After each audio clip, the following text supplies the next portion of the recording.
Fala galera, tudo bem com vocês? Começando mais um podcast aqui no canal do Jogo Direto. Rapaz, agora a gente tá um pouquinho diferente, né? Um podcast presencial e muito especial com um cara aqui da terrinha. Mas antes de começar e apresentar o nosso convidado de hoje, queria pedir a você para deixar o seu like, se inscrever aqui no canal, ajudar a gente a ampliar ainda mais o nosso alcance, falando, né, do futebol brasileiro, do futebol nordestino, que é essa a nossa missão aqui no canal do Jogo Direto.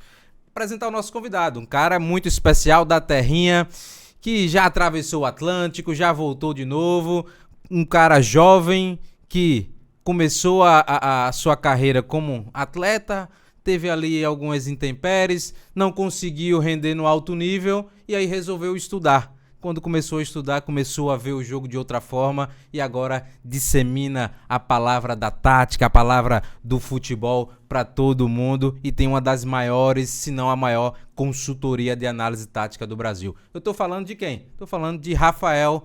Rafael, tudo bem? Muito obrigado por ter aceitado o convite e estar aqui conosco para falar um pouco mais da tua história e também da tática, né? Falar um pouco do campo, o campo que fala não só dentro de campo, mas também do lado de fora. Pois é. Muito obrigado pelo convite, Jonathan. Assim, já estava te devendo esse encontro aqui já tem um tempo. Então, é um prazer enorme falar contigo e vamos falar de futebol aí, né? Vamos falar de futebol, tem muita coisa pra gente falar sobre a história do Rafael Marques, né? Nosso querido jogador. Eu tava procurando Rafael Marques. Fui procurar. Será que tem no Gol a história dele? Como tem é um monte, que... Tá? Tem? Rafael Marques tem um monte por aí. Tem um monte. Eu disse, cara, cadê ele? Não achei. Mas ele agora vai falar um pouco da trajetória dele. Seu ponto de partida, Rafael, você estava contando aqui nos bastidores que você rodou um pouco, né, esse futebol nordestino, jogou ali em Ceará Mirim, jogou na Paraíba, jogou aqui também em Pernambuco. Como é que foi esse teu ponto de partida para ser atleta, né? Essa busca por esse anseio de muitos jovens que a gente tem aqui no futebol nordestino? Para começar a falar disso, eu preciso falar de onde eu sou primeiro, né? Eu sou de uma cidade chamada Santa Rita, na Paraíba, e o meu avô foi jogador profissional, né? O meu avô, meu tio avô, profissional. Já tava no sangue já. Já tava no sangue. Profissional para aquilo que era considerado profissional na época, né? Uma cidade ali, meio que região metropolitana de João Pessoa, há 50, 60 anos atrás. Se calhar até mais, né? Meu avô tá com 80, então, sei lá, há 65 anos atrás. Então, eu cresci nesse ambiente, né? Eu cresci no ambiente onde eu tenho um avô que foi jogador, um tio-avô que foi jogador. Então, eu cresci com um futebol ali na família muito forte. Então, pra mim era muito natural ir treinar, pra mim era muito natural bater pelada, né? Quando criança. E aí, a minha família se mudou pra uma parte da minha família, né? Minha mãe se mudou pra Recife. Eu comecei a jogar futsal, e eu preciso citar algumas pessoas que, pelo menos na minha época, acredito que até hoje, fazem o futsal de Recife acontecer. O professor Alderico foi meu treinador no Pio 12 no Náutico, o professor Pipa também foi meu treinador no Náutico também, entre outros vários que iniciam muita gente no esporte. E aí eu fiz a trajetória de ir pro futsal, né, conciliando com escola, e comecei a ter as minhas primeiras experiências no campo. Migrou, né? De migrar pro campo, tentar fazer a avaliação no sub-15, fazer a avaliação ali no sub-17, a idade foi passando, e passa na avaliação, fica um período de tempo, depois sai, é aquela história que... Aí quando eu fiz 20 para 21, eu disse, acho que se calhar já tá tarde, já não virei aqui agora. Mas eu passei na base de alguns clubes. Eu passei na base, assim, eu acho que o clube que eu passei mais tempo na formação foi o Globo do Rio Grande do Norte, né? Assim que o clube fundou ali. Eu fiquei uns 6 meses ali na base do Globo. Mas, fiz avaliação em muito clube, fiz avaliação no Serra Talhada, cheguei a ficar um período lá com o Pedro Manta. Nesse ínter ali, eu consegui treinar ali um pouco ainda no América de Natal, né? Passei uma semana ali num intercâmbio que tinha na época, né, entre o Globo e a América de Natal. Tô falando de 2013, 10 anos atrás. Faz um tempinho. Faz um tempinho. Então, fiz muita avaliação, por aí, o Campeonato Pernambucano no Fut 7, enfim, pelado e por aí vai. E eu entendi ali que em um determinado momento que eu disse, não dá, esse sonho aqui a gente não vai realizar, mas é aquela história de escreve certo por linhas tortas, né? Porque esse período de viver em alojamento, de entender como é que é um vestiário, de entender como é que é um dia a dia de clube, e principalmente nesse nível competitivo mais baixo, me fez perceber, me fez ter um conhecimento que seria muito mais importante para mim depois, quando eu já estava mais mais velho, já encaminhado na profissão que eu tenho hoje. Isso te ajudou muito, te deu essa vivência, né? Mas pegando um gancho um pouco atrás, pra gente depois falar dessa tua carreira hoje já mais consolidada, você passou em educação física, né? E aí você começou ali a conciliar. Quando você estudava educação física, você almejava ser o quê? Você já almejava ser treinador? Ou você queria, ainda não tinha tanta expectativa, queria só fazer o curso e depois ver o que ia dar? Eu fiz educação física por causa do futebol, né? Curioso que aqui no estado a gente tem a Universidade Federal e a Universidade Estadual de Pernambuco, né? Isso. E aí, os meus pais, né, eles não queriam que eu fizesse educação física, mas eu queria fazer alguma coisa que fosse ali minimamente relacionada a futebol. Então, eu fiz um combinado com eles. Eu digo, na estadual eu faço o curso que vocês querem, mas na federal eu vou escolher fazer o curso que eu quero. E foi logo na entrada do Enem, né? Sim. Como processo seletivo. Então, eu, na federal, eu fiz educação física, passei na federal. Eu tinha 16 anos, passei na federal de cara. Assim, eu era adiantado um ano na escola, acabei passando no vestibular de primeira. E na estadual eu fiquei na lista de espera. Eu fiz engenharia mecatrônica na estadual. Não tem absolutamente nada a ver comigo. Puta merda. E aí, eu fiquei na lista de espera. Enfim, fui cursar o que eu queria, né? Aquilo que eu tinha passado. E depois, anos depois, eu fazendo uma pesquisa sobre o meu nome no Google para tirar um documento para a Polícia Federal, se não de nada consta, etc. Eu vi que eu tinha passado no vestibular, eu tinha sido remanejado na estadual. Só que como eu tinha passado na federal e eu já fui cursar, eu nem olhei mais se eu tinha sido remanejado ou não na estadual. Então, eles mandavam na época, não era por e-mail, eles mandavam um documento para sua casa, né? Sim, uma carta, uma né? carta, e essa carta nunca chegou para mim também. Porra. Então obras do acaso, né? Provavelmente lá em casa, se eles tivessem descoberto que eu tinha passado na estadual, eu teria feito engenharia, não na educação física. Curiosidade disso. Pô, a história é bacana, né? Você ali, o acaso meio que conspirando para que você de fato começasse a trilhar uma carreira mais próxima do futebol. E aí você entrou na UPE, né? A UPE tem aquele traço de ser uma... Não, foi na Federal. Foi na Federal? Foi na Federal. Então pronto. Na Federal tem um traço de ser uma veia muito mais acadêmica do que ali pra prática. Como é que você foi ali naquele teu início, né? Te meio que desestimulou, te estimulou a estudar ainda mais, né? Porque hoje você é um cara que, porra, você dissemina, compartilha conteúdo. Eu acho que tem uma certa influência da Federal nessa tua veia mais acadêmica e também de conhecer do jogo, né? Sem dúvida. Eu tenho influência de casa também. O meu padrasto, né, que eu tenho como um pai, e a minha mãe meu padrasto é professor de Universidade Federal, é PhD, a minha mãe é doutoranda também, então eu venho da família acadêmica, né? Então eu já entendi esses processos acadêmicos em casa. Eu já acompanhava os debates sobre artigos científicos, sobre pontuação de latas, essas coisas assim, desde pequeno. E quando eu passei na Universidade Federal, eu entendi um mundo acadêmico do outro lado. Só que a profissão que eu tenho hoje, ela não existia nessa época, né? Então a gente tá falando quando eu entrei e eu ainda queria jogar. Então, quando eu passei no vestibular, eu estava com 16, então eu ainda tinha o sonho de jogar. Ainda fazia teste, ainda fazia avaliação em clube. Aí ficava 6 meses jogando, com a faculdade trancada, depois 6 meses cursando. Isso atrasou, inclusive, a minha formação. Enfim, então foi um caminho ali um pouquinho mais árduo. Mas, sem sombra de dúvidas, o contato com a universidade tão cedo me fez perceber que eu precisava daquilo para ingressar no universo do futebol a partir de uma outra ótica que não fosse ter atleta. A partir do outro lado do campo, né? Do lado profissional. E eu comecei no futebol com preparador físico. Eu comecei no futebol, eu tive um estágio, né? Na época da faculdade, então a gente tem que mencionar as pessoas que nos ajudaram. Com o Gabriel Lisboa. Sim, Gabriel Lisboa. Exato. Conheço. E aí, depois eu me tornei, eu fiz esse estágio com ele, depois eu saí e voltei em seguida, né? Voltei depois de acho que de um ou 2 anos já formado. E como analista foi minha primeira experiência como analista de desempenho. Tô falando 2015, talvez.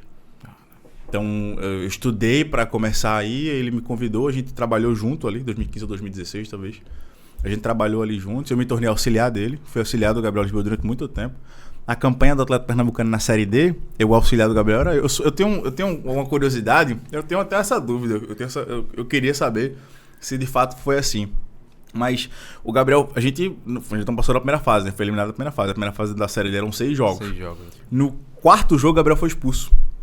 E eu, então, fiquei no 5º jogo como treinador, né? Efetivo, né? Como efetivo ali, aquele jogo que ele cumpriu suspensão. E na época eu tinha 23 anos, eu acho. E eu tenho o sentimento que eu sou o mais jovem de todas as divisões. Eu tenho essa curiosidade, assim. Uma pessoa já me falou que tem um rapaz em Brasília que fez com 22, que foi de um clube do Brasil também na Série D com 22. Mas eu queria saber se de fato eu sou o mais jovem a estar assinar a súmula como treinador. Porra, mas se não é, mas com certeza é um dos mais jovens, né? E, porra, uma experiência muito, mas muito incrível, né? Ali na beira do gramado, você tendo a responsabilidade. E assim, já pegando o gancho, como é que o cara tá ali na beira do gramado? Claro que a vivência que tu tinha hoje, a experiência em relação a 10 anos atrás é muito diferente. Mas como é que foi esse impacto de estar ali na beira do gramado? O que é que tu observava mais? Como é que tu ficava ali? Assim, eu acho que o fato de eu já ter estado do outro lado, né, em um nível competitivo completamente diferente, muito mais baixo, não profissional, me ajudava muito, assim. Eu sabia que ali na beira do gramado, foi um jogo somente, né? Mas eu me lembro muito do pensamento de ir pro jogo sabendo que eu tinha que tomar uma decisão rápida e simples. Então eu tinha que facilitar o processo para quem estava em campo, e aquele grupo era muito especial nesse sentido, porque era um grupo muito jovem do Atlético Pernambucano. Eu acho que o principal atleta que saiu desse grupo é o Silva, Djalma Silva, lateral esquerdo que jogou no Bahia há pouco tempo. Então, tem um cara nesse grupo que é muito especial, que é o Wellington, Moacir, Nego Biza. Ah, rapaz, gente boa. Que tá tirando onda aí no 1-1, no 2-2. Então a gente tinha um grupo muito jovem e um grupo que entendia muito que o nosso grande diferencial era a organização. Assim, se a gente ia conseguir competir na época com Campinense, com Itabaiana, com Fluminense de Feira, que eram as equipes ali do nosso grupo, se a gente fosse organizar, os caras eram mais profissionais, os caras tinham mais orçamento, os caras tinham mais bagagem. Mas a gente era uma equipe muito organizada. O Gabriel é muito bom treinador. Muito bom treinador. Eu não consigo entender até hoje como ele não teve ainda oportunidade no nível competitivo mais alto. E já ganhou um Pernambucano sub-20, né? Já era para ter decolado, né? Eu acho que é até uma dificuldade do nosso cenário local em Pernambuco, né? Você vê hoje, por exemplo, o Suede saiu do esporte para tentar sair ali de categorias de base e tentar buscar o seu sonho de ser um treinador profissional, né? O Júnior Câmara, por exemplo, também saiu há um tempo. Também que é outro muito bom também. Muito inteligente, também não conseguiu se firmar ainda, mas são profissionais de muita qualidade que o futebol pernambucano forma, né? A forma como o Gabriel, só pra ter isso como referência, a forma como o Gabriel pressiona, a estrutura de bloco alto dele, é coisa que eu já lidei, eu trabalhei com treinadores de nível Champions, de nível Campeonato Português, que não tem o nível de organização que o Gabriel consegue colocar no pressing dele. Assim, ele é muito, muito especial, ele é muito bom treinador. Ele é um treinador que, de fato, talvez ali por ser jovem, tem uma coisa que eu já falei com ele, já comentei com ele, que o Gabriel, ele não aparenta fisicamente ser mais velho ou ter a idade que tem. Ele parece que é sempre um garoto, parece que ele é sempre mais jovem, isso talvez atrapalhe. Isso também a imagem que a imagem que ele passa, e talvez com o tempo isso se dilua, né? Na medida que ele vai ficando mais velho. Talvez isso tenha atrapalhado em algum momento, mas é um treinador que eu acho que já deveria ter tido a oportunidade em um nível competitivo mais alto em um clube grande em Pernambuco. E aí foi essa fagulha, né? Você ali começou preparador físico, depois analista de desempenho, teve a oportunidade de estar à beira do gramado substituindo o Gabriel, e aí viajou para Portugal. Como é que foi isso aí para Portugal, já ali estudar um pouco mais do futebol? Eu fiz mestrado, né? Eu terminei a graduação. Disse, bom, onde é que eu tô brabo aqui? Onde é que estão os diferentes aqui? E aí eu tenho duas opções na altura, eu quero fazer a pós-graduação em Viçosa ou ir direto para o mestrado na Universidade do Porto. Então eu submeti para o mestrado da Universidade do Porto, tentei ali acho que eu tentei 2 ou 3 anos. Mas assim, eu nunca fiz a matrícula achando que ia passar, eu nunca fiz a inscrição, melhor, achando que ia passar. Eu fazia inscrição e dizia assim, se der, se não der, aí eu não mandava um documento.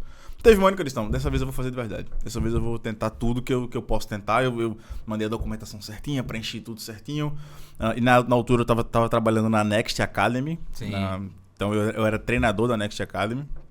A gente tinha acabado de ser semifinalista de uma competição interna da Academy, que era o brasileiro da Academy na época, no Rio.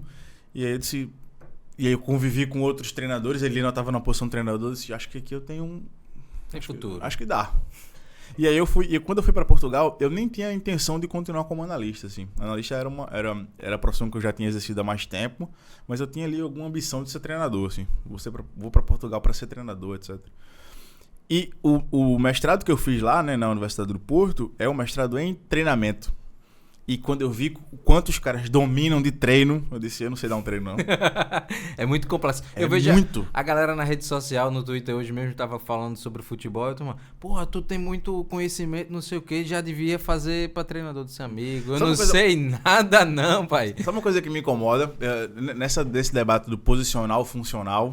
Isso aí é um baita. Aí, tipo assim, o cara escreve assim, não, que o treinador, ele era posicional até aqui. Aí aqui ele virou funcional. Ou então, pô, eu li um texto do húngaro, que me odeia também, mas enfim. Que ele diz assim, o Tite até o jogo da Inglaterra, naquele pré-copa de 18, né? Até o amistoso. E ali ele mudou do funcional pro posicional. Essa pessoa, né, ela nunca deu um treino na vida. Ela não sabe o que é um processo de treino, ela não faz ideia do que é um processo de treino. Ela não faz ideia do que é comandar 30 pessoas, 25 pessoas dentro de um ambiente de treino e fazer com que aquela ideia dê certo, fazer com que as pessoas comprem aquela ideia. Não é possível.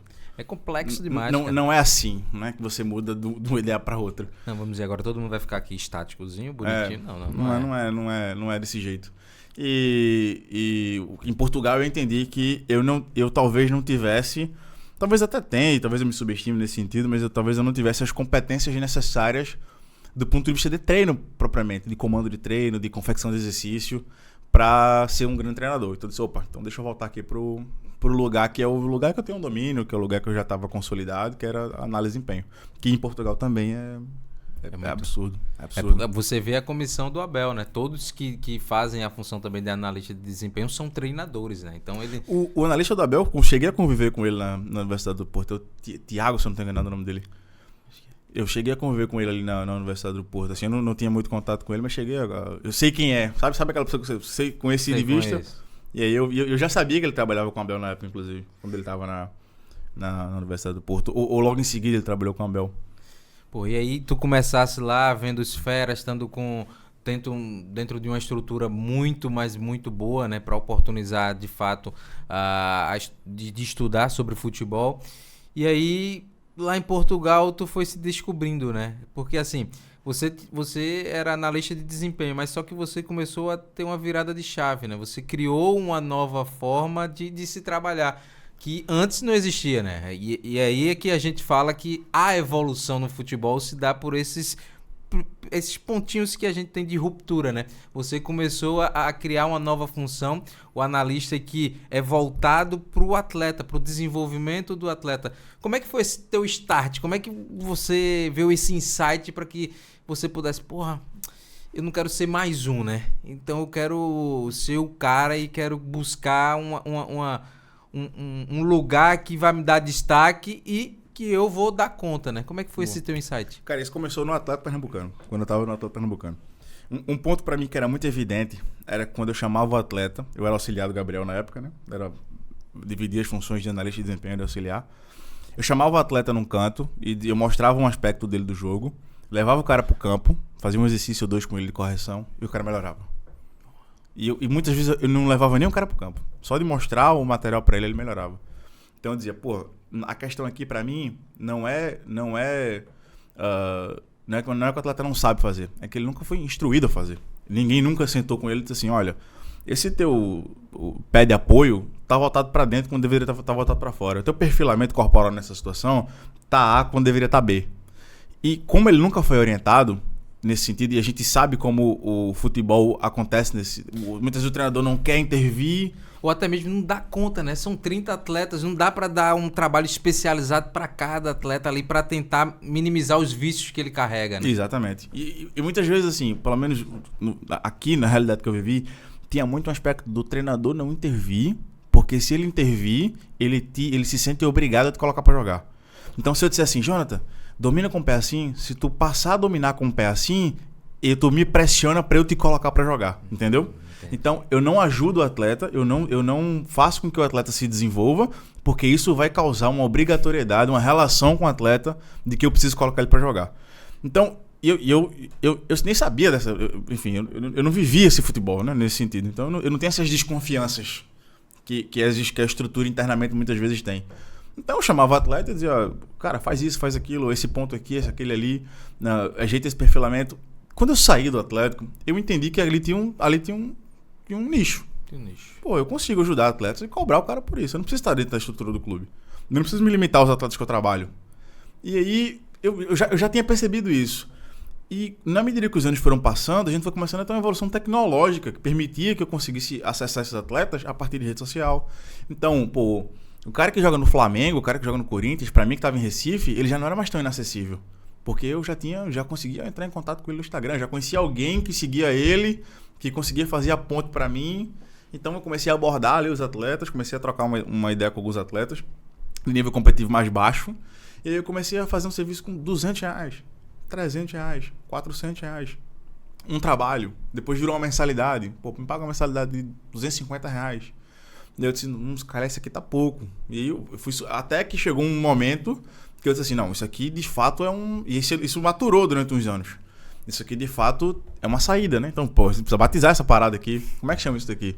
O Vicente, o meu sócio, é que chama de consultor tático, né? Eu chamava de analista tático individual. Ele falou, porra, consultor tático tem muito mais mercado. É muito mais mercadológico do que analista tático individual. E aí eu comecei a ter uma carteira de atletas para atender já a grande maioria de atletas de nível competitivo mais baixo, atletas de base, na época. Mas já cobrando R$800 por mês, R$1.000 por mês. Já comecei a ter 10, 12 atletas para atender. Já comecei a ter analistas de desempenho que me procuravam para me pagar uma espécie de mentoria para que eu ensinasse eles a trabalhar com aquilo quando eu fui para Portugal. Então eu percebi que tinha uma demanda ali. E eu também comecei a estudar as bases daquilo. Peraí, o que é que... Eu percebi de maneira empírica que se eu ajudasse o atleta melhorava. Será que tem algum estudo científico sobre isso aqui? Será que tem alguma base científica que me alicerça para que eu consiga fazer uma intervenção mais embasada? E existia, né? E aí a gente começa a entrar num debate um pouco mais teórico sobre o atleta que ele entende mais do jogo, um atleta que aumenta o nível de conhecimento declarativo, ele aumenta a capacidade de execução dele, ele aumenta a capacidade de conhecimento processual ou procedimental, como quiser chamar, dependendo da referência da literatura. Então, ou seja, era uma saída profissional. Eu percebi ali uma saída profissional. Ou seja, eu tive um start ali, não só um start, mas também uma percepção de algo antes que todo mundo, talvez. E isso pra mim foi super importante. Porque aí você foi pioneiro, né? E aí, claro, você vai ter as dificuldades, mas também vai ter as benesses que o pioneirismo também te dá. E aí eu queria entrar um pouco mais a fundo nessa questão do teu primeiro contato, né, ali com os atletas.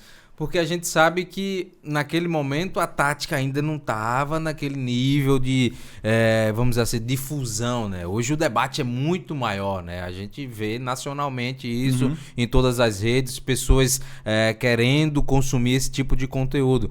Mas ali naquele momento não era tanto. Você tinha uma realidade lá em Portugal que era muito maior. Você via ali o mainstream, né? As redes sociais, a televisão debate muito isso. Mas aqui não. Ainda mais no nível, por exemplo, ali de Série D, Série C, por exemplo.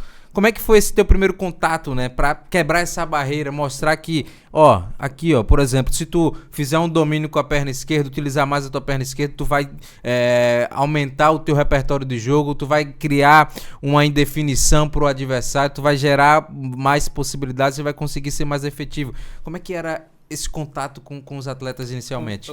Os primeiros atletas que eu atendi foram atletas que eu já trabalhava em algum contexto, seja em contexto de academy, seja no contexto de clube. Mas a escala disso, né, o crescimento em relação a isso daí, se dava muito pelo resultado que eu conseguia mostrar com o atleta que eu já tinha atendido. Então, eu já tinha transformado o Jonathan em um jogador melhor.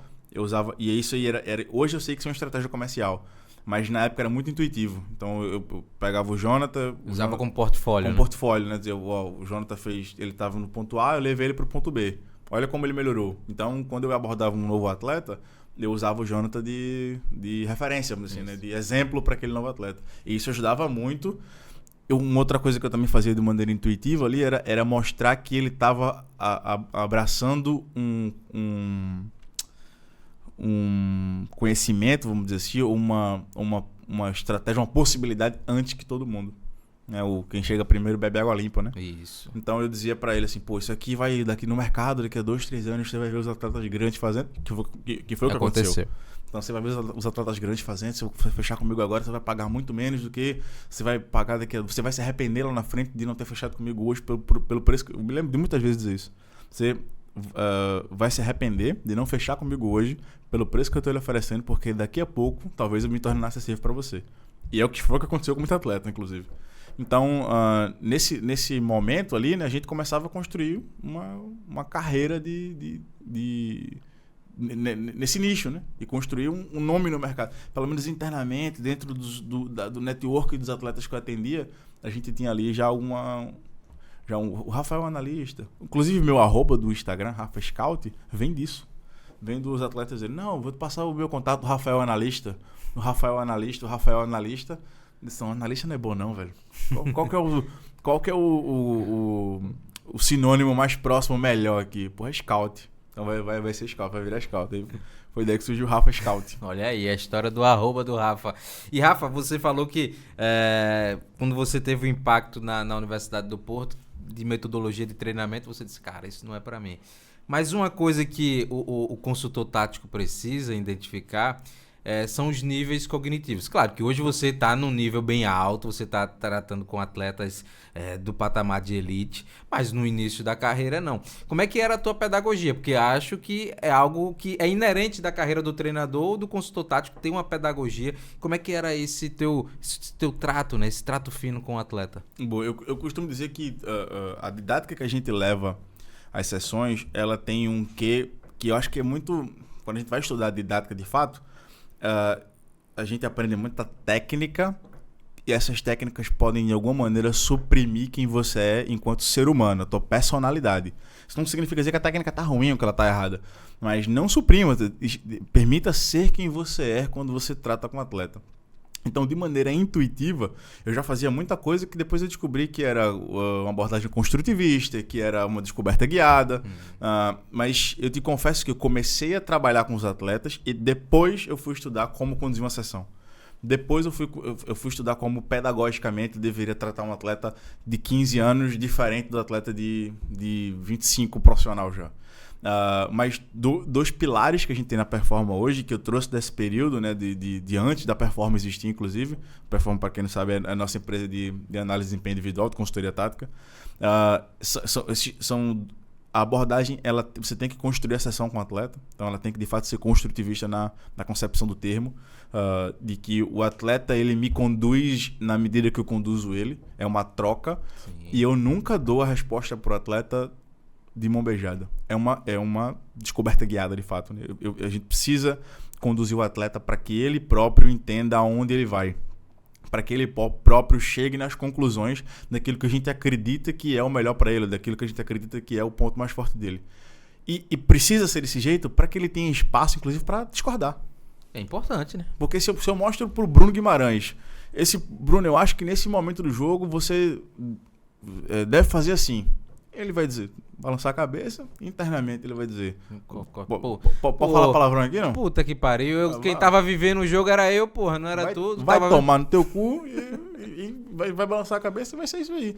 Então, quando a gente tem essa abordagem com o atleta, onde a gente, ao invés de impor, a gente faz uma pergunta aberta, por exemplo, o que é que você acha dessa situação? E ele dá primeiro, antes de eu dizer o que eu acho, ele dá o panorama dele, e inclusive o panorama dele me dá elementos para, inclusive, eu possa reformular a minha abordagem com ele. A gente construiu junto. Então, eu levei ele a descobrir, e muitas vezes eu consigo conduzir o atleta nesse sentido, né? O Edu, o Lucas, né? Quem apresenta lá na Performa, a gente consegue, a partir desse caminho, fazer com que o atleta chegue na conclusão que a gente gostaria que ele chegasse, sem eu ter precisado falar sobre a conclusão antes. Então, essa situação aqui é uma situação que ele deveria... Essa do Bruno é bem legal. O Bruno tem um aspecto do jogo dele que muitas vezes, quando a bola vinha do corredor lateral, ou seja, o passe vinha do tripié, por exemplo, ele dominava com o corpo fechado, né? O corpo fechado é uma gíria do futebol, ou seja, ele dominava com o ombro para a baliza e não de frente para a baliza. Ele não ajustava o corpo, o perfilamento para conseguir ter o campo de frente. Ter um ângulo, né? Ter um ângulo para jogar, muitas vezes. E a gente mostrou uma sequência de domínios dele que aconteceram entre 3 e 4 rodadas da Premier League. E eu perguntei para o Bruno assim, Bruno, a gente identificou algo que a gente acha que pode ser melhorado nesses lances. O que é que você acha que pode ser melhorado? Primeira coisa que ele falou, eu estou muito fechado. Ou seja, eu nem precisei falar daquilo que eu achava que era. na forma como a gente conduziu, o próprio atleta chegou na conclusão daquilo que era o aspecto que ele tem a melhorar. E aí tá o grande diferencial do atleta de alto nível. Eu já disse para ele várias vezes, pro Bruno várias vezes. O grande diferencial do Bruno, enquanto atleta, não é a parte técnica, não é a parte cognitiva, apesar dele ser tecnicamente um monstro, apesar dele ser muito inteligente, é a velocidade na qual ele adiciona novas coisas no jogo dele. É assustador. É assustador. Se você pegar o Bruno do Atlético Paranaense e pegar o Bruno do Newcastle, você vai ver um jogador completamente diferente, mas tão bom quanto. E isso não tem a ver com performance, é dele. Então, você pega o Bruno, um 8 que era quase um 10 no Atlético Paranaense. Cara que pisava na área o tempo todo, com capacidade de definição, com entrada no último terço. E pega o Bruno do Newcastle hoje, o base do tripé, o primeiro volante, o jogador que joga na frente dos dois zagueiros, é um jogador completamente diferente do ponto de vista de característica. Mas é tão bom quanto. É até melhor, né? Inclusive está no nível competitivo mais alto. Então, essa velocidade na qual ele se adapta, ele adiciona novas coisas ao jogo dele, é assustadora. E eu acho que a gente tem uma boa parcela em fazê-lo descobrir novas ferramentas para adicionar no jogo dele mais rápido ainda do que aquilo que ele já descobriria. E aí, um detalhe interessante, né, que muito se questionava, principalmente no início, era a questão da relação com a comissão técnica do clube, né, a relação com o clube, para que a partir do momento que você disseminasse alguns conhecimentos, você fizesse algumas correções, isso não afetasse o modelo de jogo, não afetasse a forma com que ele jogava em campo e atrapalhasse.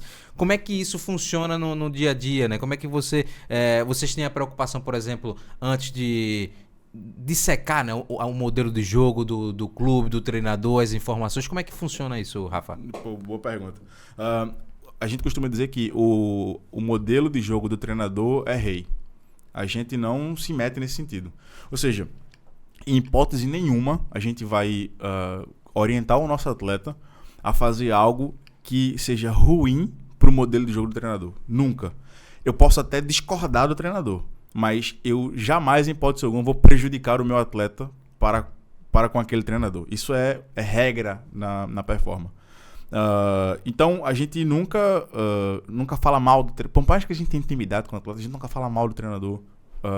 Por mais que a gente tenha intimidade com o atleta, a gente nunca diz que o atleta poderia ter feito diferente daquilo que vai ao encontro, aquilo que bate de frente com o que é o modelo de jogo do treinador. Isso em hipótese nenhuma. Então a gente faz um estudo do modelo de jogo do treinador, o que é que ele pensa para cada submomento do jogo, como é que é a primeira fase de construção dele, como é que é a segunda fase de construção dele, como é que ele entra no último terço. Como é que ele gostaria que o jogador dessa posição fizesse na transição defensiva? Tem que pressionar pós-perda? Tem que baixar e recompor o bloco? O que é que ele pensa sobre isso daqui? E a partir disso é que a gente orienta o atleta para fazer daquilo que está dentro do modelo de jogo do treinador melhor.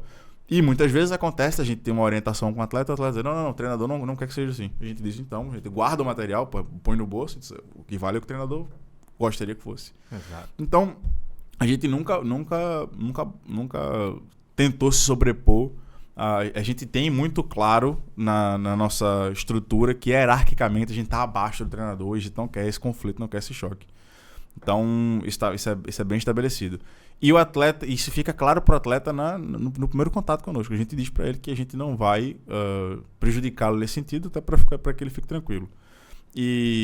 Então, eu acho que a gente tem uma aceitação boa pelas comissões, apesar de a gente nunca ter tido nenhum tipo de relacionamento. A gente já atendeu hoje mais de 100 atletas. Porra, muita hoje gente. A gente tem recorrente hoje na performance, ou seja, atletas que estão ativos, pagando mensalidade, mais de 50.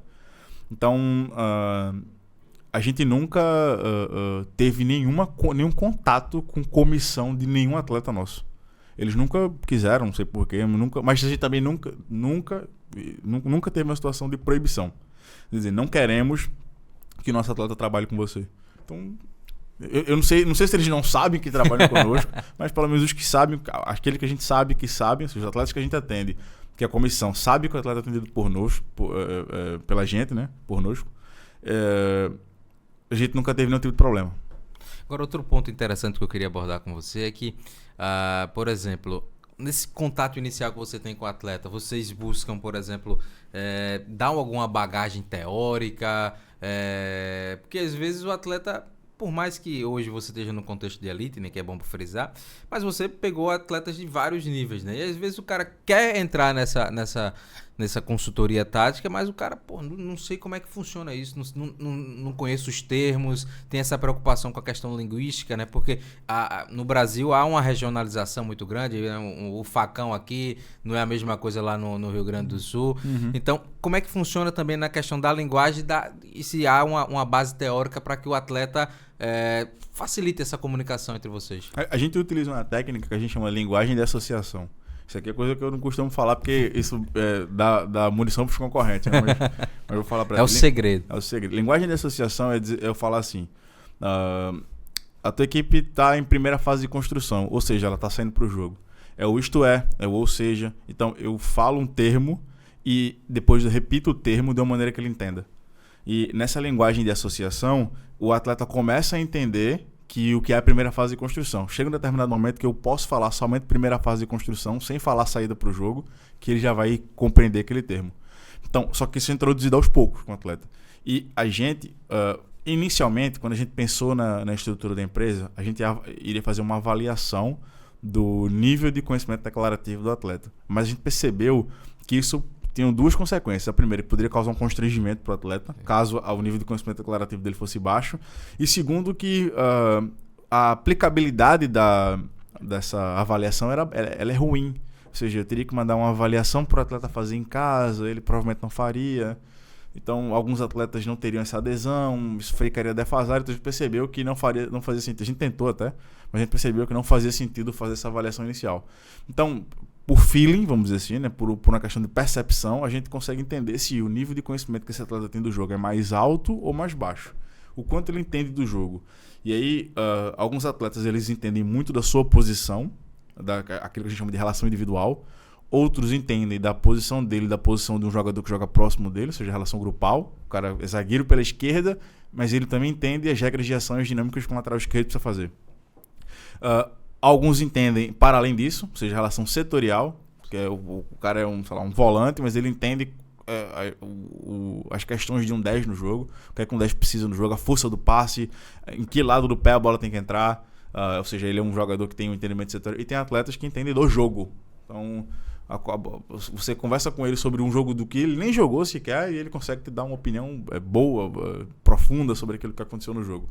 Então, dentro desse espectro, a gente consegue entender se, esse atleta aqui, a gente precisa tratar com ele conhecimento, introduzir para ele um conhecimento sobre o jogo um pouco mais inicial, um pouco mais básico. Esse atleta não, ele já vem de um conhecimento sobre o jogo um pouco mais profundo, a gente já consegue avançar, atacar a ficha um pouco mais para frente. E um ponto que eu acho que é interessante, que é todos os atletas que a gente trabalha, todos, sem exceção, que a gente trabalha, sei lá, de 23 anos para baixo, de 22 anos para baixo, já chegam pra gente com nível de conhecimento declarativo muito alto. Já chegam pra gente entendendo os termos, já chegam pra gente com um nível de conhecimento sobre o próprio jogo muito grande. E eu acho que isso se deve à forma como o conhecimento está sendo aplicado nas categorias de base dos clubes de futebol. Mudou muito. Então, o cara que está no Sub-15 hoje, está no Sub-17 hoje, sei lá, do Flamengo, do Fluminense, do Vasco, do Corinthians, ele já está trabalhando com profissionais que têm um nível de conhecimento sobre o jogo muito alto. Então, o treinador dele do Sub-15, do Sub-17, já é alguém que estudou muito para estar ali. Não é mais agora o filho do diretor. Então, isso faz com que o atleta chegue mais bem formado. Pra gente, quando ele já tá com 21, 22, que ele procura a gente, por exemplo.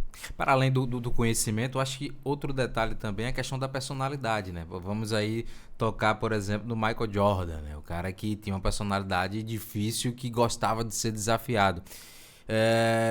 Dentro do teu universo, né? De lidar com o atleta, e também já envolvendo um pouco da pedagogia, né?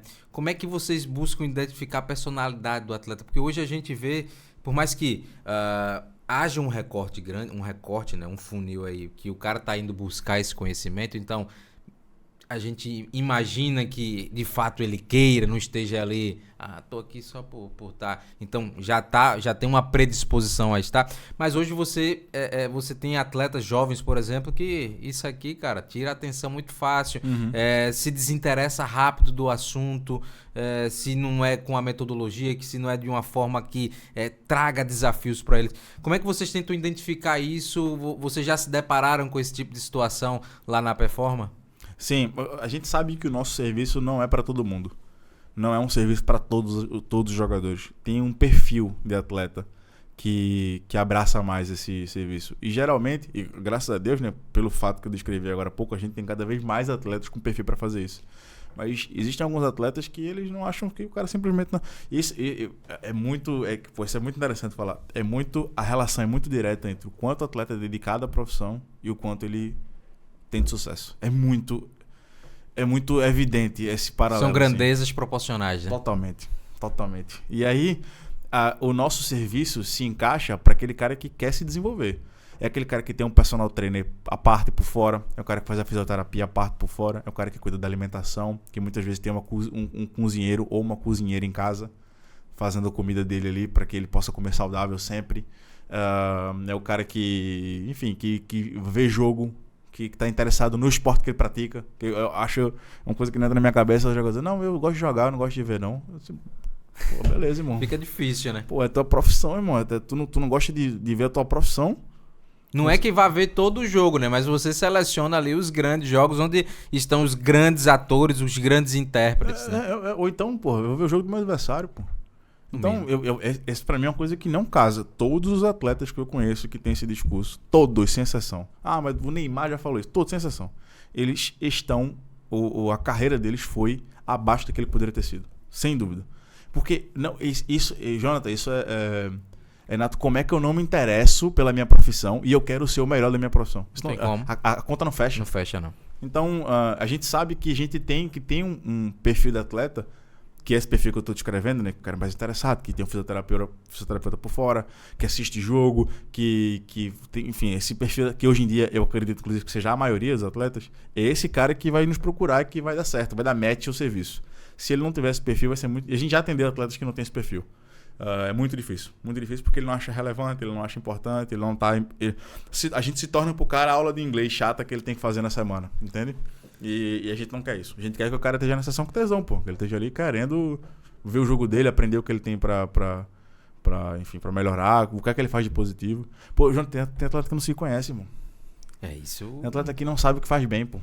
Quem não sabe o que faz bem, não sabe o que tem a melhorar. O cara não se conhece. O bom é que se ele vai para uma consultoria tática, ele vai dar esse up, né? Mas se não tiver acesso ou não se interessar, vai continuar na mesma. Então, isso que tu falou da personalidade, a gente precisa que o cara seja mente aberta nesse sentido para que o serviço dê certo. É o que eu estou te dizendo. Cada vez mais existem atletas com esse perfil. Acredito que hoje, se tu pegar um elenco da Série A do Campeonato Brasileiro, dos 30 guerreirinhos que tem ali, 25, 22, ou seja, já é a maioria. Mas ainda tem um ou outro ali que acha que futebol vai ser resolvido, sabe o jargão vai ser resolvido nas 4 linhas, quando o jogo já começou, irmão, há muito tempo. Muito tempo. E aí, voltando um pouco atrás, né, como é que surgiu a ideia de fundar a Performa, né? Eu acho que é um tema bacana pra gente. Como é que você disse, cara, isso aqui, o negócio tá pegando... Vou começar a montar uma estrutura, né, para que passe uma nova visão, mas também passe a ter uma linha de trabalho minha, né? Como é que surgiu essa busca? Bom, eu esbarrava sozinho, né? Quando eu atendia sozinho, quando eu era um analista carreira solo, eu esbarrava no nível competitivo dos atletas que eu atendia. Então eu atendia muito atleta de base, atendia muito atleta de nível competitivo mais baixo, estadual, série D, série C... atletas de distrital em Portugal, atendi bastante. Então eu atendi um nicho de atletas de nível competitivo mais baixo. Então eu entendi que para eu conseguir chegar nos atletas de nível competitivo mais alto, pô, o cara Série A do Campeonato Brasileiro, o cara de Champions League, de Premier League, de sei lá, de La Liga, etc., seleção brasileira, eu ia ter que contratar novos analistas, reunir forças ali com outras pessoas para que isso acontecesse. Então eu já tinha esse desejo, né, de crescer, de atender atletas de nível competitivo. Já era um sonho, né, atender atletas de nível competitivo mais alto. E aí eu já fazia isso. Concomitantemente, eu já prestava serviço de scouting, ou seja, serviço de mapeamento de mercado para empresários. Foi uma coisa que foi a minha principal fonte de renda durante um período importante ali em Portugal. Eu prestei serviços para empresários de Portugal. Eu trabalhei em parceria durante um tempo com uma empresa da Itália muito forte também, onde eu fazia mapeamento de atletas para eles, enfim. Então, teve esse momento e eu, concomitantemente com o scouting, eu atendia os atletas em consultoria, alguns atletas em consultoria. E eu ainda tinha uma terceira atividade que era ensinar pessoas, ou seja, produzir conteúdo e tentar monetizar o meu conteúdo com publicidade, etc. E também ensinar pessoas a olhar para o jogo a partir dessa ótica, né? Ou seja, estimular que o debate no Brasil, com quem me seguisse ali, tivesse essa ideia de que o jogo pode ser levado por um caminho de profissionalismo ali. Então, nessa caminhada, eu disse, se eu quiser crescer isso aqui, eu vou precisar me juntar com outras pessoas que têm acesso a atletas de nível competitivo mais alto, que tenham um conhecimento parecido com o meu, que enxergue o mundo a partir do mundo do futebol, né? Obviamente, a partir dessa ótica. E aí, eu já conhecia, mas aí surgiu uma conversa com o Eduardo Bartem. Sim. Que é comentarista da Casa TV, o proprietário da página Futebol e Tática do Instagram. Grande Eduardo. Grande Edu. E aí, eu costumo dizer assim internamente com eles que eles são meus maridos, né? Que a sociedade é um casamento. E aí, eu já era sócio do Vicente Caldas, o pessoal que me segue sabe quem é pra caramba, nesses outros projetos que eu acabei de te dizer, no projeto de ensinar outras pessoas, numa escola de análise de desempenho para que a gente formasse novos analistas. Ele já era meu sócio nesse projeto. E aí, quando o Edu surgiu, eu falei com o Edu, quando a gente começou essa conversa sobre montar uma empresa de consultoria tática, né? Eu vou dizer, Edu, a gente pode montar, eu só tenho uma condição, trazer o Vicente comigo. Porque o Vicente, ele era o cara do comercial. Ele é o cara do administrativo, ele era o cara do comercial, ele era o cara dos insights. Aquilo que os patrocinados que devem chegar, devem perturbar o pessoal que me segue aí, é tudo culpa dele. A estratégia dele, enfim. Então o Edu falou, então vamos três. E aí eles se conheceram, né? O Vicente e o Edu se conheceram, a gente fechou a sociedade. E o Edu, ele já tinha alguma expertise nessa área de consultoria tática individual e ele tinha o contato dos atletas. De mais alto nível. A página dele no Instagram era um canal muito bom, né? De disseminação, de contato. E eu tinha a metodologia, eu sabia como é que se atendia um atleta de consultoria tática individual, eu sabia como é que uma sessão deveria ocorrer, o que deveria ser levado por atleta na sessão. E o Vicente tinha um administrativo, tinha um comercial, tinha a capacidade de contratar novos analistas. Então a gente se juntou e cada um reuniu forças ali. E aí a gente, muito por conta do Edu, né? Obviamente, pela página dele, a gente começou a chegar em atletas de nível muito alto. O Vicente tinha um script comercial muito bem preparado para quando a gente lidasse com esse perfil de atleta. Eu tinha desenvolvido a metodologia, que é a metodologia que a gente utiliza na Performa até hoje, de análise. E o Edu era o Relações Públicas, vamos dizer assim, né? E o Edu também é analista, né? Então o Edu não é somente ele não era somente alguém que tinha os contatos, ele também era um muito bom analista. Então, quando a gente se juntou, a gente, o melhor dos mundos aqui. Então, match perfeito. Match perfeito. E a gente começou a abordar atletas, muito pelo Instagram do Edu. Eu já tinha alguma relevância também nas redes sociais, então já tinha alguns atletas que me seguiam ali. Agora não era mais somente eu abordando o atleta, tem uma empresa por trás. Então, olha essa empresa. Já passa mais credibilidade, né? Já passa mais credibilidade. Então, muitos atletas que a gente atende hoje, cara, eu comecei a atender... Se eu não comecei a... Não, mentira. Mas são atletas que chegaram por mim, assim. O Pedro Augusto. Fortaleza. Fortaleza. O Iago, lateral que joga no Augsburg, ex-internacional. Entre outros. Mas os atletas maiores que a gente tem hoje, o Bruno Guimarães, o Matheus Cunha, o Nino, foram atletas que chegaram pelo Edu. Ou seja, a fonte, né? O canal de comunicação com os atletas foi o Edu. Então, pra gente foi o melhor dos mundos. De cada um, a gente aprende entre si, né? Ou seja, hoje eu sei mais da parte comercial, porque eu convivo muito com o Vicente. Hoje eu sei mais, e o Edu, ele tem uma habilidade, cara, de convívio que é absurdo, assim. É impossível tu estar numa mesa de bar com o Edu e tu não gostar dele. É impossível. Parece ser um cara espetacular, né? Só acompanho pelas redes sociais, vejo uma fotinha ou outra ali e vejo que o cara era boa praça demais. E isso transcende, né? Então, esse sentimento, os atletas têm também, né? Quando o cara conhece ele. Então, isso era um chamariz muito grande, muito bom para trazer os atletas para dentro da empresa. E o Edu também é muito... Para que isso fique claro, ele também é muito bom analista. Ele tem uma capacidade oratória muito boa. Os conteúdos que ele produz lá na Futebol e Tática fazem muito sucesso, né? Exato. E eu sei que eles aprenderam muito comigo também sobre metodologia, sobre como a sessão deve ser conduzida, quais são os materiais importantes, profundidade na análise, porque o meu grande diferencial sempre foi o nível de profundidade que eu conseguia chegar nas minhas observações sobre o jogo, capacidade, o que eu mais falo no meu Instagram, capacidade de leitura e interpretação dos conteúdos táticos do jogo. Eu tenho, modéstia à parte, eu sei que eu tenho uma análise mais profunda que a média, então que eu trago esse olhar, então eu sei que eles também aprenderam isso comigo. Então foi ali uma salada, vamos dizer assim, que deu muito certo. E o nosso crescimento, cara, a empresa tem 2 anos, acho que tem 2 anos, se eu não tenho enganado, é de 2021 a empresa. Eu acho que é setembro de 2021. Estou fazendo 2 anos agora. 2 anos agora.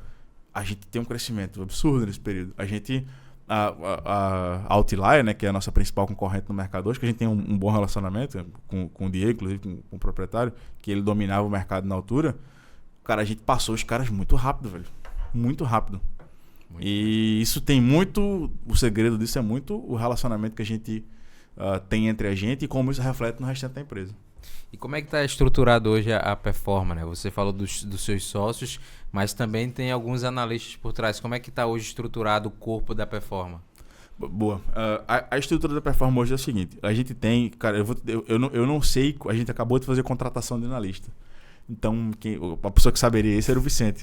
Mas eu acho que a gente tem 15 analistas na empresa. Além de mim e do Edu. Somos 3 sócios. Eu, o Edu e o Vicente, e a gente tem 15 analistas abaixo da gente. Esses analistas, eles são divididos entre analistas editores e analistas apresentadores. Os analistas editores é o cara que assistiu o jogo do atleta, sei lá, porque ele viu no Scout, ou porque ele tagueou ao vivo, e aí ele edita esse material de acordo com o nosso protocolo, para que o analista apresentador apresente nas sessões. Então, todo o material é visto pelo menos por 2 pessoas. Pelo analista editor, que produziu o material, e pelo analista apresentador. E os atletas de mais alto nível da empresa, a gente chama de triple check. O analista editor edita, o analista apresentador vai precisar estudar o material para apresentar, e eu ainda vejo. Para os atletas principais ali, eu ainda exerço uma função de coordenação, vamos dizer assim. Os principais, a gente está falando do Wanderson, do André, o Wanderson do Mônaco, o André do Fluminense, o Nino do Fluminense, o Igor Júlio do Brighton, o Matheus Cunha do Wolverhampton, o Bruno Guimarães, quem mais? O Pedro Augusto, quem mais tem? Devo estar esquecendo. Eu ainda vejo ali o material de uns 10 a 12 atletas por semana. Dá uma olhada, veja se está dentro do protocolo. Se não tiver, mando voltar, mando na lista editor, pô, isso aqui não está legal, isso aqui tem que ser refeito. Então a gente faz esse controle ali. Então é muito difícil que chegue um material do atleta, no fim das contas, ruim para o atleta. Que seja não condizente com aquilo que foi o jogo dele. Porque 3 pessoas analisaram. Para aquilo passar, 3 pessoas têm que ter vacilado nesse processo. Se for um atleta de nível competitivo mais, se for um atleta de nível competitivo mais baixo, são 2, mas ainda assim é um bom filtro. Tem um bom filtro, né? E aí eu queria saber um pouquinho mais como é que é esse dia a dia, né? Como é que funciona, por exemplo, a programação, por exemplo, de um analista, a tua programação para estar com esse contato, tanto assistindo os jogos, para você também ter esse filtro, ter esse olhar que você olha também, exerce esse papel de coordenadoria, mas também para quando você vai para aula, né? Vamos dizer assim, para esse contato com ele. O meu dia especificamente, porque a gente tem uma equação, tem um elemento dessa equação que a gente não está colocando aí, que é uma coisa chamada CMA. Ainda tem, a gente vai falar. Ainda tem isso, ou seja, o meu dia hoje, ele se divide em 3 atividades, vamos colocar aqui. Produção de conteúdo para Instagram, para YouTube, seja para produção de conteúdo para chamar mais atletas para Performa, seja produção de conteúdo para quem tem os cursos pagos, né, vamos dizer assim. Para quem tem a CMA, a VDA, etc. Então, tem essa produção de conteúdo, tem a confecção das aulas para a CMA. Para quem não sabe o que é a CMA, é a Comunidade de Mestres da Análise, uma comunidade que você faz parte, inclusive, né, isso. Que já tem mais de 1.200 membros, onde as pessoas entram para aprender mais sobre a parte tática do jogo. E a gente também tem a VDA, que é o nosso curso de formação para analistas de desempenho. VDA é Vivendo de Análise, então, que já tem mais de 500 alunos também. Então, a gente tem a produção de novas aulas para CMA e para VDA, e também tem a Performa. Ou seja, hierarquicamente, é Performa primeiro, CMA e VDA, né? Os cursos da LabFoot, que a LabFoot é a empresa mãe, é a empresa que tem todos os cursos, né? E os 2 principais cursos da LabFoot são a CMA, que não é bem um curso, é uma comunidade de análise, e a VDA, que é o curso de formação. Então, hierarquicamente, Performa, LabFoot, né? CMA e VDA, e produção de conteúdo. Então, o meu dia se divide em performa, né? Aquilo que eu dedico a performa é assistir os jogos dos atletas, verificar o drive dos atletas, se o material que está entregue está sendo bem entregue, e estar na sessão dos atletas. Entrar na sessão, na videochamada dos atletas, para ver a apresentação e até somar na apresentação também, né? Dar uma opinião, um ponto aqui ou ali, né? Explanar alguma coisa que eu acho que faz sentido. Na CMA e na VDA, pesquisa de material que eu vou apresentar para eles, novos conceitos sobre o jogo, estratégias para a entrada no mercado de trabalho, vulnerabilidades inatas de um sistema, uma nova literatura que surgiu sobre o jogo de posição, etc. Produzir um material para quem está na CMA e para quem está na VDA. E, por último, a produção de conteúdo para ter novos alunos na CMA e na VDA, um negócio, né, obviamente. Claro. E para chamar novos atletas. Então, quem me segue no Instagram, às vezes me vê... Hoje eu só tenho um conteúdo sobre o Richard Rios. Foi, eu vi. Aqui, o conteúdo não é à toa, o Richard Rios, porque a gente tem o Luan no Palmeiras. O Luan pode... O Luan me segue, não sei se o Luan me segue, mas acho que ele me segue. Ele pode cair no material e... Olha, Richard, então, ou seja, é uma maneira, né? A produção de conteúdo gatilho, é uma maneira, né? De você chegar... E tem vários. O Pita, atacante do Cuiabá, foi um atleta que chegou a partir do conteúdo. Quem mais? Tem mais atletas que chegaram a partir do conteúdo. Enfim, tem empresário que me segue, que aí que vê ali o conteúdo, gosta e quer pro atleta dele. Então, o Matheus Miller, que é um volante que joga na Itália, eu estava na Sampdoria, né? No Sub-19 Sampdoria, foi outro atleta que chegou por conteúdo. A gente tem vários atletas que chegam pela produção de conteúdo. O cara me vê, gosta, entende que aquilo é um serviço e me procura. A gente explica, aprofunda o que é para ele e fecha. Então, tem um viés comercial aí. Mas o meu dia é basicamente isso. Uau, tem que ter 24 horas, dá? Obviamente, não são as 3 coisas todos os dias. Mas... Sim, assim, dá. Cara, eu tenho uma rotina muito corrida, muito puxada, mas muito tranquila. Porque cara, sabe, hoje, sabe qual vai ser meu trabalho? Sabe qual foi meu trabalho hoje? Eu assisti Brighton e Chelsea. Foi meu trabalho hoje. E a segunda parte do meu trabalho hoje é assistir Fluminense e Inter. Daqui a pouquinho, Daqui a pouquinho. Daqui então, a pouquinho. Porra, muito tranquilo. Nem sei que hora é essa, inclusive. 8h40. Pô, muito tranquilo em relação a isso daí. Minha rotina... Eu não posso olhar pro Rafael com 18, 19 anos. Se eu dissesse pro Rafael com 18, 19 anos que ele teria a rotina que ele tem hoje, ganhando aquilo que ele ganha hoje, ele ia dizer, cara, tá de sacanagem, pô. Tá mentindo. Tá mentindo, pô. Isso é mentira. Isso não existe. Cara, e assim, falando ainda da performance... Como é que é a empresa? Vocês ainda não têm uma estrutura física, né? Vocês trabalham muito ainda EAD, né? E nem vai ter, muito sinceramente. Não pensa não, dar esse passo? Porque, não, eu não consigo enxergar uma vantagem no formato de negócio que a gente tem, no business model que a gente tem, de ter um escritório. Eu não consigo enxergar vantagem. Eu sei que com alguns, o Outlier tem, por exemplo. Eu não sei se a ProScout tem também. Mas tem algumas empresas que eu sei que tem. Escritório. Qual que é o problema do escritório? Qual que é a vantagem do escritório? O escritório é estar em contato contigo aqui e eu acho isso ótimo, maravilhoso. Qual que é a desvantagem do escritório? É porque eu só contrato pessoas daquele lugar. Então eu já limitei. Se eu estou em São Paulo, eu me limitei aos habitantes de São Paulo e o resto do Brasil já era. Ou se não, vai ter que trazer gente de outra localidade com um custo um pouco mais alto. E outro ponto para mim que é o custo, ou seja, um aluguel de sala, a internet, o salário dos profissionais que vão estar ali, que não estão ligados diretamente ao serviço, sei lá, o tio da faxina, o tio da cozinha, ou seja, tem um custo ali que para mim não faz sentido ter escritório físico. Eu gostaria de ter escritório físico para ter convivência com os analistas, mas do ponto de vista, quando você põe no papel vantagens e desvantagens, não faz sentido ter escritório físico para o serviço que a gente presta hoje. A nossa empresa ela é completamente digital, a gente tem um serviço de controle, de gestão que é digital também, que a gente assina, né, um serviço de gestão. A gente tem 15 pessoas na empresa, contando assim, sem contar os sócios, que são todos muito bem geridos nesse sentido, não tem uma demanda que atrasa. A gente consegue ter relacionamento com todo mundo. Enfim, eles conseguem ter acesso às plataformas de dados. Eu não vejo por que ter empresa física. Mas a nossa empresa ela é uma empresa, é uma startup, né? Ela não é uma startup propriamente, mas ela lhe flerta em ser uma startup. Nesse modelo completamente digitalizado.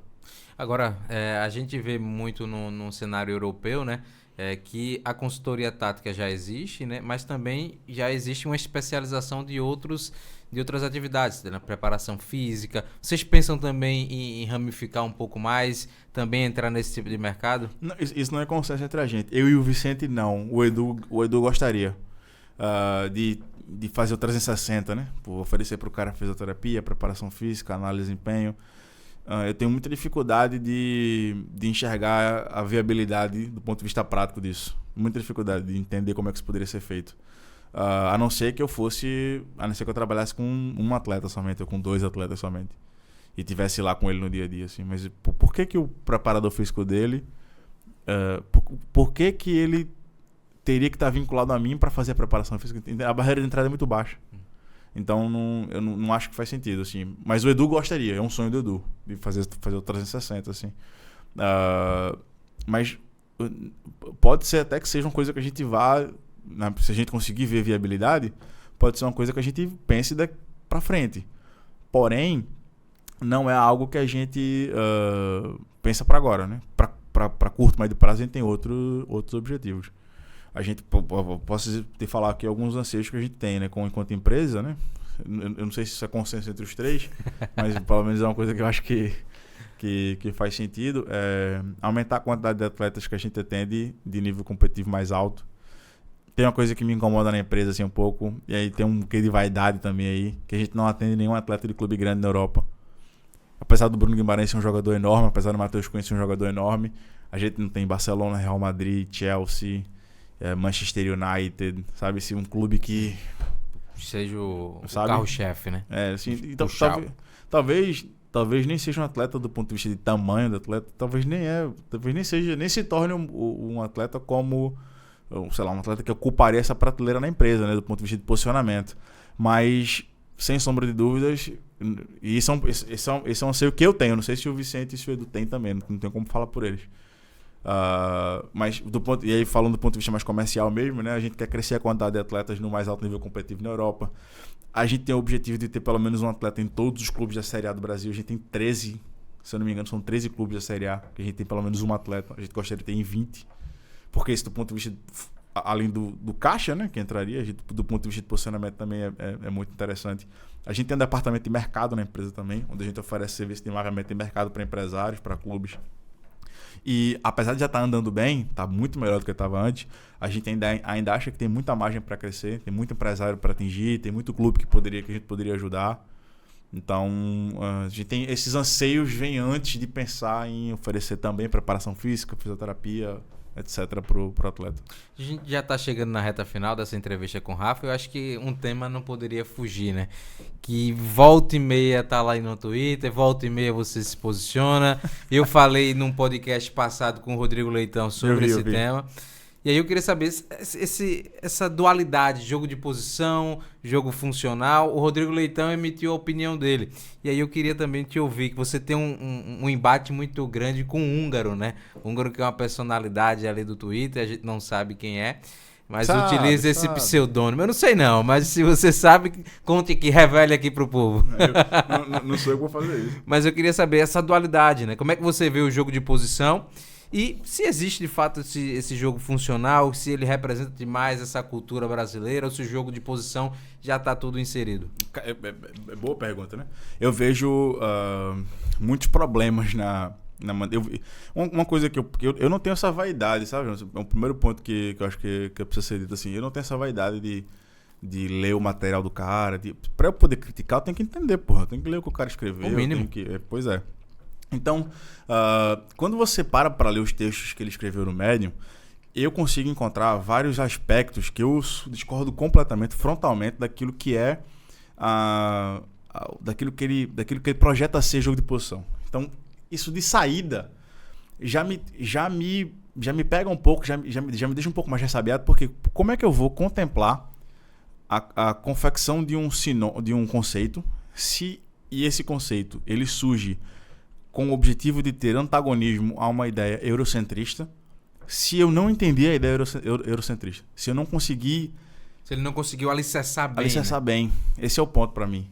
Então, eu acho que talvez, se melhor alicerçado, faria muito mais sentido.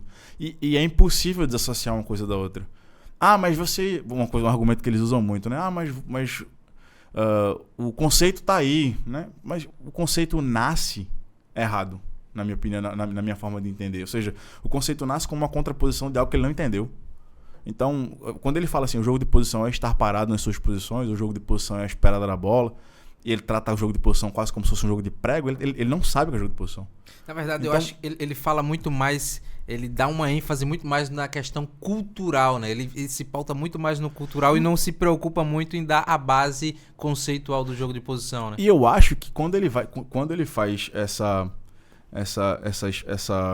esse overview epistemológico, eu acho que ele acerta muito, inclusive, nesse sentido. Para mim, não é esse o ponto. É que quando a linha de raciocínio, a condução desse overview epistemológico para aquilo que é o jogo propriamente, ele não conseguiu transportar, ele não conseguiu fazer. E eu acho que, de fato, a gente copia muita coisa daquilo que acontece no futebol europeu de maneira enviesada. E isso é motivo de crítica, né? Assim, eu não sou apologista a isso. A questão é que como é que eu vou criticar se eu não entendi a base, se eu não entendi o alicerce, se eu não entendi... Esse é o ponto. Então, quando ele... Para voltar à vaca fria, quando ele trata jogo de posição quase como se fosse futebol de prego, né? Com jogadores em sua posição, como sinônimo de um futebol sem mobilidade, como um sinônimo de futebol sem aproximação, como um sinônimo de futebol onde não há tabelas curtas, por exemplo, ele desvirtuou aquilo que de fato é jogo de posição. Eu posso jogar assim e praticar jogo de posição, eu posso jogar assim e não praticar jogo de posição, eu posso jogar um jogo completamente imóvel, um jogo de mobilidade, de superioridade no corredor da bola, de atacar por espaço de habilidade e praticar jogo de posição. Então, o espantalho que ele montou para se contrapor a ele é um espantalho, de fato. Então, é difícil entender o jogo funcional como conceito se ele nasce a partir de uma concepção equivocada. Esse, só para falar sobre o que é a contraposição ao jogo de posição. Um outro ponto é que há uma confusão, inclusive eu fiz até um texto no Twitter há pouco tempo, sobre que depois ele tentou remendar, quando ele fez um texto agora dizendo que... eu não vou me lembrar exatamente a expressão que ele usou, que ele falou sobre o sentido das palavras, que ataque posicional é Portugal, ataque posicional é Castelo, é Garganta, ataque posicional é um método de jogo ofensivo, é uma maneira, é uma descrição sobre como a equipe pode atacar no jogo. Todas as equipes praticam ataque posicional. Todos. Então, que tem a ver com o ritmo, que tem a ver com a quantidade de passes que você troca, que tem a ver com a direção dos passes que você troca. Ou seja, um ataque organizado é um ataque posicional. Então, são sinônimos. Jogo de posição, e aí a grande pegadinha que está na palavra posição, que remete a posição, referente a posicional, ele, no início, quando você pega os primeiros textos dele, quando ele fala sobre jogo de posição e ataque posicional, ele trata as duas coisas como se fossem sinônimos. Quando não são. Quando o jogo de posição, estou falando de Espanha, estou falando Guardiola, Cruyff, Paco Cerulo, Martí Perarnau, eu não estou falando, são literaturas diferentes. Então, por mais que o nome converse um no outro, não são a mesma coisa. Então, ele cometeu esse equívoco, né, do ponto de vista de dizer que aquilo que é como se o ataque posicional fosse a organização ofensiva do jogo de posição. E isso é de fato um equívoco. E depois ele tentou remendar, dizendo que não era bem assim, etc. Que na Espanha também se usa ataque posicional. Mas o ataque posicional da Espanha é diferente, é no sentido de atacar melhor, é igual ao sentido de Portugal, mas como quase todo mundo pratica jogo de posição na Espanha, quando você fala ataque posicional de uma equipe que pratica jogo de posição, você está falando da organização ofensiva da equipe. Entende o que eu estou querendo dizer? Sim. De uma equipe que pratica jogo de posição. Então, não necessariamente quer dizer a mesma coisa. Ou seja, um pode estar no outro, mas um não necessariamente é o outro, entende? E isso então tem esse grande problema também do ponto de vista de origem ali, né, dos conceitos, que eu acho que também é problemático. E para arrematar, eu tenho muita dificuldade, e isso independe da origem do conceito. Rafa, então vamos pressupor, vamos imaginar que eu a partir de agora entendo que jogo funcional faz bastante sentido e que eu vou começar a utilizar. Ok. Eu ainda assim tenho dificuldade de entender como essa ideia resume a cultura inteira de um país. Isso aí do ponto de vista futebolístico. Ou seja, a descrição da maneira de atacar de uma equipe, né? Que o jogo funcional surge a partir do ataque funcional, né? Depois dele vou para jogo, nos textos dele. Eu tenho dificuldade de entender como eu aqui em Recife converso com um gaúcho sobre futebol e a gente encontra nesse lugar essa identidade. Eu muito sinceramente não acho que... São vários Brasis, né? Quando tu coloca essa ideia de Brasil... O Alex falou recentemente, né? Exatamente. Quando tu coloca essa ideia de Brasil, tu tá suprimindo outros Brasis. Tu tá sendo... Ou seja, qual que é a grande relação... Eu acho essa ironia maravilhosa. É o eurocentrismo que oprime aquilo que é o futebol brasileiro e na medida que a gente tenta ser eles, a gente nos mata, né? A ideia deles é essa, ou seja... O eurocentrismo, o futebol que é praticado na Europa, na medida que a gente tenta copiar, a gente mata o nosso futebol. Se a gente diminuir a escala, o jogo funcional faz a mesma coisa no próprio Brasil. Exato. Ou seja, mata o jogo lá no Pará, mata o jogo em Recife, mata o jogo em Cuiabá. Se essa é a ideia do que é ser brasileiro, se essa aqui é a idiosincrasia daquilo que é o futebol brasileiro, e o resto? E aquilo que escapa disso? Tá fora? Então eu não sou brasileiro? Entende? Então, esses 3 pontos, né? Assim, a ideia do que é jogo de posição, as confusões terminológicas e a ideia do jogo funcional como resumo do que é o Brasil. O ultranacionalismo, né? Tem outros aspectos, senão eu ia falar muita coisa. Uma espécie de negação da ciência, né? Tem o que, enfim, no Brasil, historicamente recente, não é tão bom, sabe? Se o futebol passa a ser estudado e cientificado, né, vamos dizer assim, não serve, não presta, sabe? O que é bom é o futebol saudosista, e eu acho isso perigoso. O Bruno Formiga trouxe alguns vídeos que todo mundo passa geração por geração, todo mundo fazendo referência ao que era bom antigamente, e a gente vai parar onde? No tempo das cavernas? O Bruno Formiga fala muito sobre o futebol de hoje versus o futebol de ontem, né? Que o futebol de hoje é melhor. Eu sou muito adepto dessa ideia também. Muito adepto do que o futebol de hoje ele é mais difícil de ser jogado, ele é mais rápido, ele tem menos tempo, ele exige mais fisicamente. Tem muito atleta. Assim, é um exercício cruel. É um exercício que eu não gosto de fazer. Mas tem muito atleta que foi muito grande antigamente, que talvez, essa palavra é muito importante, talvez, nas condições de hoje, ele não conseguisse ter a representatividade que ele teve naquela época. Porque as condições para que ele fosse grande jogador não existem mais hoje. Dentro do próprio jogo. Mas talvez hoje se há um acesso à informação, há um acesso a metodologias que o cara não tinha. Então, possivelmente, esse cara poderia ser ainda maior do que ele foi, né? O dilema é, será que ele se desenvolveria, dado com a tecnologia que tem hoje, com aquilo que é ofertado ao atleta hoje, ele se desenvolveria ao ponto de ser tão grande hoje quanto ele foi antigamente?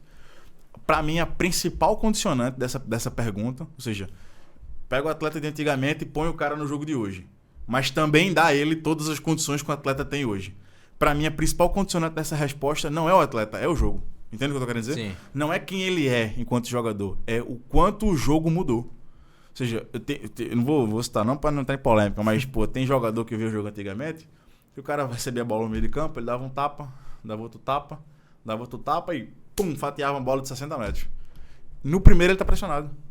E essa era a principal característica do cara como jogador. Na primeira ele tá pressionado, irmão. Então como é que eu faço com que esse cara, ou seja, aquilo que marcou o jogador, aquilo que foi determinante para a figura daquele jogador, como é que eu levo isso para um jogo hoje que não te dá mais essa condição? Quem ele seria hoje? Porque esse jogador ele não seria. Não teria como, né? Ele teria que se adaptar. Ele poderia ser outro jogador enorme, mas esse jogador ele não seria. Então, eu acho que o jogo hoje, ele é mais bem jogado, ele é mais difícil de ser jogado e ele demanda mais do jogador para ser jogado. Então, e eu acredito que daqui a 10 anos o jogo vai ser mais difícil. Eu acredito que no futebol há uma evolução em todas as dimensões do jogo. Física, tática, psicológica, de tomada de decisão, técnica. Então, eu concordo muito com o Formiga nesse sentido, né? Quando ele vai para esse lugar, quando ele vai para esse debate. Então, gente, chegando ao final aqui do podcast O Campo Fala, agradecer demais aqui esse papo com o Rafa Marques, Rafa Scout, né? Melhor dizendo, Rafa Scout. Eu nem gosto, hoje eu penso até em mudar essa rua. Vai mudar? Não, vai perder a identidade, pô. Pois é, já marcou. Porque o Rafa Scout era a ideia... Sabe a ideia do Rafa Scout? Era tipo assim, sabe a pessoa que põe assim, sei lá, João Nutricionista. João Nutri. Sabe? Sei lá, o José Personal. A ideia era isso, sabe? Era meio que fazer isso. Nome de profissão. Nome de profissão. Mas aí se tornou uma espécie de meu sobrenome. Mas enfim. Então, agradecer. Espero que você tenha gostado do papo aqui. O Campo Fala, a gente tem esse objetivo de trazer o que de fato, né, emana do campo, mas também o campo a gente tem que entender que o campo não é só quem está ali nas 4 linhas. Tem na beira do gramado, tem lá em cima na arquibancada e tem todo um staff, né? Toda a galera que está por trás também, que está falando, emanando ideias e compartilhando com o futebol. Muito obrigado, eu que agradeço. Espero que tenha sido uma conversa proveitosa. A gente entrou em muitos assuntos. E no que precisar, a gente tá aqui à disposição de falar, eu gosto. Galera, chegou agora até no final, ó, já se inscreve no canal aqui para que a gente possa continuar trazendo convidados do Quilate aqui, do Rafa.